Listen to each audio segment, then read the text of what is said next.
मित्रांनो, या upcoming exam मध्ये आपल्याला बॅकलॉग अवॉइड करायचे असेल तर काही 4-5 छोट्या स्ट्रॅटर्जीज सांगतो, त्या फॉलो करा. शुअर शॉट तुमचे बॅकलॉग लागणार नाही आणि ऑल क्लिअर रिझल्ट येऊन खूप चांगले मार्क पडतील.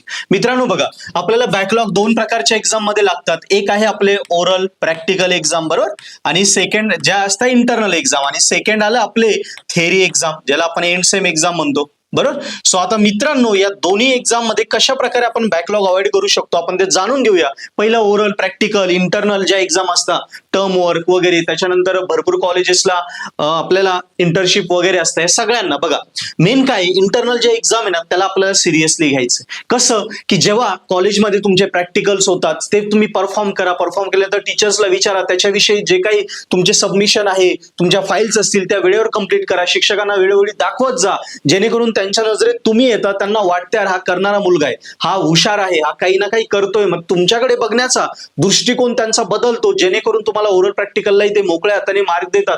तिथे बॅकलॉगचे चान्सेस कमी होतात. आणि हो, इथे त्यासोबतच इंटरनलचं प्रिपरेशन करताना आपल्याला कॉलेजमध्ये असाइनमेंट दिल्या जातात, युनिट टेस्ट घेतल्या जातात.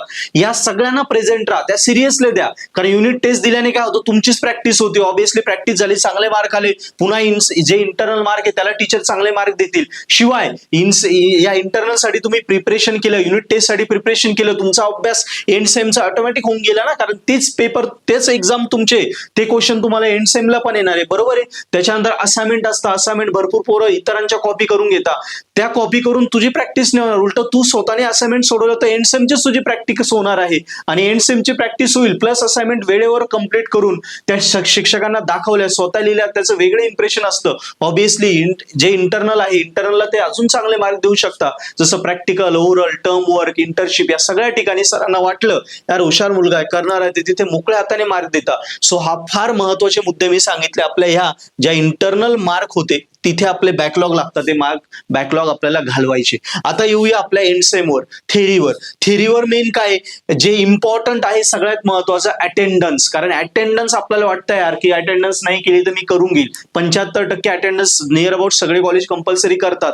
डिटेंड आपण होत नाही. आणि अटेंडन्स फुल केल्याने एक फायदा काय होतो की 75% तुझे अटेंडन्स आहे म्हणजे तू 75% लेक्चर केले, आणि 75% जेव्हा लेक्चर केले, वर्गात गेला म्हणजे काही ना काही सर शिकवता, काही ना काही तर तुला समजणार आहे. भले एखाद्या ठिकाणी भले त्या विषयाला चांगले शिक्षक नाहीये, पण तरी पण त्यांनी जे शिकवलं 100 पैकी ऍटलिस्ट त्यातलं 60% तर तुला समजणार आहे. So attendance is very important. अटेंडन्सने काय होतं, आपला अभ्यास 75-70% अभ्यास तिथेच होऊन जातो. सो कॉलेजमध्ये प्रेझेंट राहा, त्याचा तुला जास्त फायदा होईल. नेक्स्ट आहे युनिट वाईज अभ्यास कर. म्हणजे अभ्यासाला आता एक्झाम जशा जवळ येतात, फुल सिलेबस वाईज अभ्यास करण्यापेक्षा स्ट्रॅटर्जी वाईज जर अभ्यास केला ना, तो जास्त फायदा होतो. म्हणजे एक्झाम ओरिएंटेड, एक्झामला काय येतं त्या दृष्टीने तू सिलेबस काढ.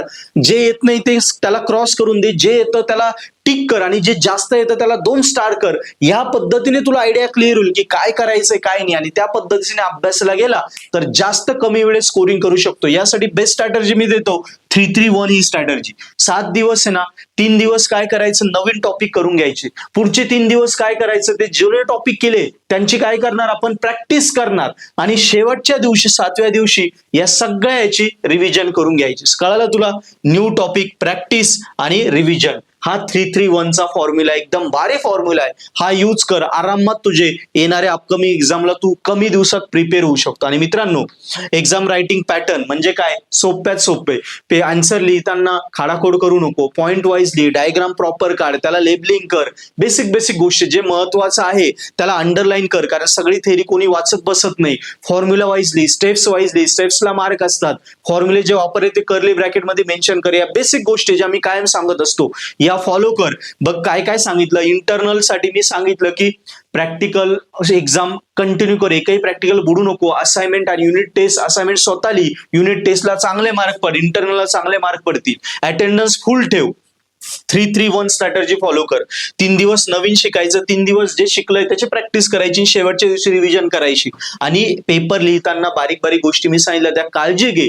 या गोष्टी जर फॉलो केल्या ना, तुझे इंटरनल एक्झाम्स म्हणजे ओरल प्रॅक्टिकल एक्झाम्स आणि एंड सेम थेअरी एक्झाम सगळे तुझे ऑल क्लिअर होशील, तू ऑल क्लिअर होशील, आणि कधीच तुला बॅकलॉग लागणार नाही. स्ट्रॅटर्जी आवडली असेल आपल्या सगळ्या फ्रेंड्सला शेअर कर, चॅनलला लगेच सबस्क्राईब कर. डाऊट असेल तर कमेंट बॉक्स आहेच. आणि हो, एंड सेमच्या सगळ्या प्रिपरेशनसाठी पर्पल हॅट ऍप आहेच, रेकॉर्डेड कोर्सेस आहेत, सॉल्व पेपर, नोट, सगळं study material, one of the best study material purple at ॲपवर अवेलेबल आहे. सो ॲप डाउनलोड कर, डेमो लेक्चर बघ आणि लगेच सबस्क्रिप्शन कामाला लाग. एंड सेम पर्पल ॲट सोबत अभ्यास करशील तर ऑब्विसली कुणाची गरज नाही, नक्की टॉपर होशील.